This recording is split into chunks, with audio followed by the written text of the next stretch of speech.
I picked up these mirrors a while ago. They're an Amazon or eBay special, and for what you pay for them, they're okay, and they're adjustable this way as well as they're a bar end mirror, and that's the part that I don't want.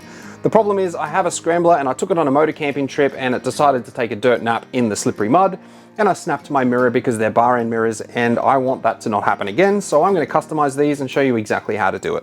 And although bar end mirrors are great for on-road bikes, they may add a little bit of extra width to your handlebars, so if you do a little lane splitting and you want to have less of a challenge to squeeze between cars, maybe this might be a better option, giving you that slimline look, but having something custom is always cool. I'd probably start this process with a piece of wire so you can get the shape that you want. This is just a bit of TIG filler rod, and get it to that desired angle so you know exactly where your bends are going to be and how long it needs to be. That's the first step. And depending on the mounts that you have, you could also make these arms to go on the underside of your handlebars, which is kind of a cool look as well. You can use anything from mild steel, just need to coat that, or you could use stainless steel, you could brush finish that, or even aluminium if you wanted to. It doesn't need to have any structural element to it, it's just holding up a mirror at the end of the day. Them 230 millimeters long, I think that's going to be perfect. Once you cut them down to their desired length, then you need to do the machining to fit the mirror first. Do this before you do the bending, it's just a lot easier. Now, if you don't have a metal lathe like I do, you can easily use your grinder, a flapper disc, or even a grinding disc on your grinder while you're turning it in the chuck of a drill.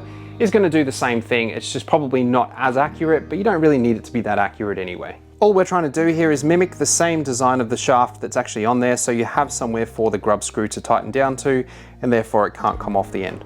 Also using a thread locking liquid when you put this back together permanently so it never comes out again.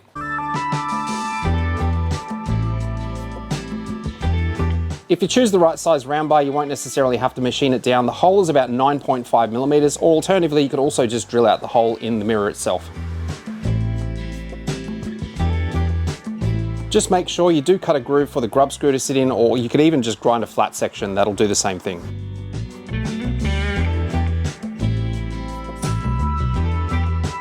Next step, you're going to need a die to cut the thread. This is a 10mm by 1.25.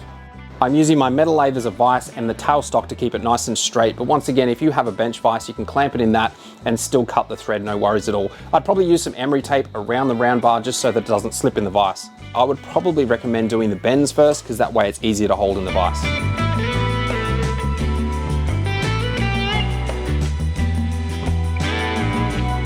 I like to set a bevel just so that I can get the reference of that angle perfectly, or you could also use your wire template that you made earlier.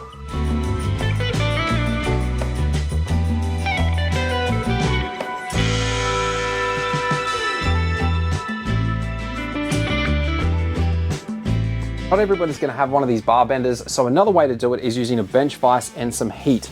By getting a MAP gas and heating up that steel till it glows red, you can easily get a nice crisp bend.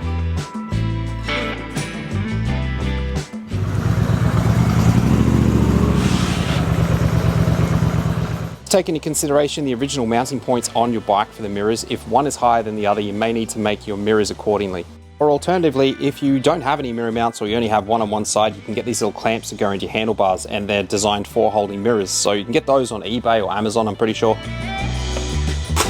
So these ones worked out a little bit too long for what I wanted. They're a bit higher than what I expected them to be now that they're on the bike. That would be a great mirror for the underside. You just have to make sure if you do it this way, it's not going to bash into the tank at full lock, and that will be getting very close. And here's a shorter version that I made. Seems to be a lot better on both top and bottom, but that's what it would look like with the mirror on there, and I think that's pretty smart.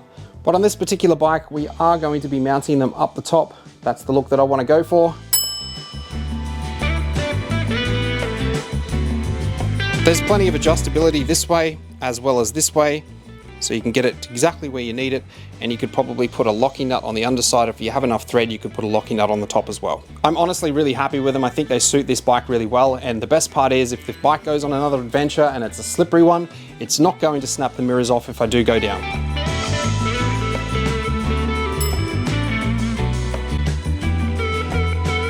I've got a ton of videos just like this one helping you build a custom motorcycle, so go and check them out. And if you left yourself enough thread on the underside, you could even add one of these bad boys, which is perfect for this bike considering I take this guy motor camping.